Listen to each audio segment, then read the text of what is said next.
अब त्यति बेला रेकर्ड राखिएन हो साला मल्ली चेकपोस्टमा सिलिगुडीबाट ट्याक्स तिरेर कुखुराको चल्ला लिएर आउँदाखेरि चाहिँ मल्ली चेकपोस्टमा आफ्ना गुन्डाहरू राखेर त्यो गुन्डा ट्याक्स उठाउने मान्छे चाहिँ आज निकै ठुल्ठुलो कुरा गर्दैछ। त्यस्ता कुरा नगर्दा हुन्छ। त्यो एउटा फेसबुकले कि उसले चाहिँ म जस्तो एउटा सिक्किमे युवा जो त्यति बेला गरी खान खोज्ने, म गरी खान्छु आफ्नो बलबुतामा भनेर अर्काकोबाट पैसा बाँकी काटेर लिएर गएर सिलिगुडीबाट चल्ला र चारो लिएर आउँदाखेरि चाहिँ मल्ली चेकपोस्टमा उसको गुन्डा लगाएर छेक्थ्यो। त्यो पर पनि होइन, ओ र त्यो उँभो मल्ली जानेपट्टि मल्ली बजारतिर जाने बाटोमा उसको गुन्डा राखेको हुन्थ्यो, एउटा टेबल सानो टुल राखेर।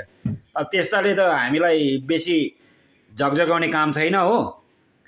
हामी त्यस्ता कुराहरूमा साह्रै बेसी बोल्दैनौँ पनि र बोलेको पनि छैनौँ, तर बोल्नु पर्दाखेरि अप्ठ्यारो बोल्छौँ है साथी।